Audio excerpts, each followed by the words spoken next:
Ukraine's President Volodymyr Zelenskyy is set to meet with Britain's Prime Minister and other European leaders in London today. This meeting comes after days of discussions between President Trump's envoys and Ukrainian officials on a deal to stop Russia's invasion.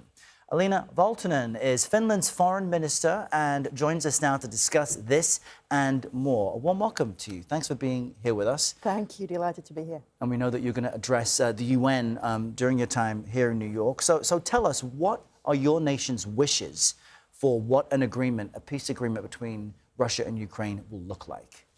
Of course, we would like to see a just and lasting peace, in the sense that we know that Russia, unfortunately, will be a long-term threat, not just to Ukraine, to Europe, but I'd say to world peace. And therefore, probably the peace deal that will come out of this, and we certainly hope there will be a peace deal as soon as possible, that will be like a precedent for the years to come, also for the security order of the world. And I guess the key question is, well, what will be in that agreement? Over the weekend, Donald Trump Jr. suggested that his father, the president, could simply walk away from trying to make this happen. Let's just quickly play a clip of that.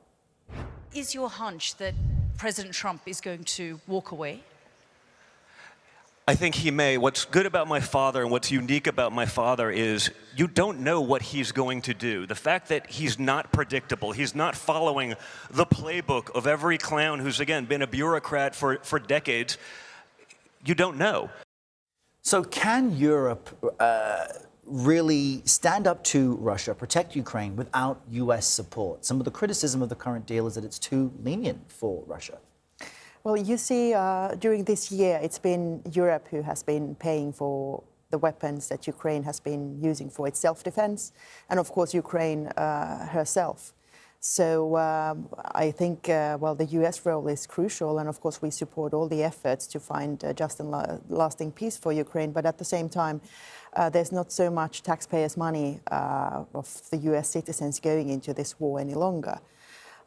We hope there would be a ceasefire as soon as possible, because a ceasefire would allow for the parties, but also for the rest of us, to have proper negotiations on the side to really make sure that there's a proper peace deal for Ukraine, but also a peace deal which secures that Russia won't be attacking other countries going forward. In the last 100 years, no neighboring country of Russia has attacked Russia, but Russia has invaded 19 neighboring countries.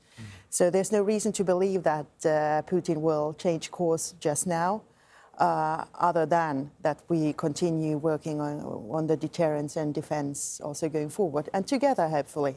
And your nation became a part of the NATO bloc during Russia's invasion of Ukraine, to kind of note the importance for people where you are. And you do say NATO has good capabilities to defend Ukraine if the US doesn't step in, but what do you want to see in the deal that Finland could back? Well, what comes to the decision, well, say territory, then it's of course up for Ukraine to decide that. But at the same time, we have to note that we have the international law and the UN Charter, which has been in place for 80 years, and essentially has secured peace for at least the Western world and for many parts of the world, and which implies that each and every nation has the right to the inviolability of borders, territorial integrity and sovereignty. So basically saying that the people in that country, through democracy, have the right to make the decisions concerning their own country.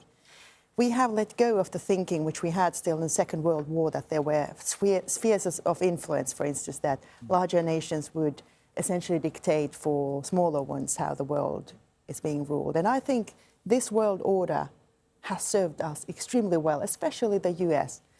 And yeah, now NATO is also stronger than it's ever been. Of course, Finland and Sweden, we bring our capabilities in, but also the European countries are now chipping in.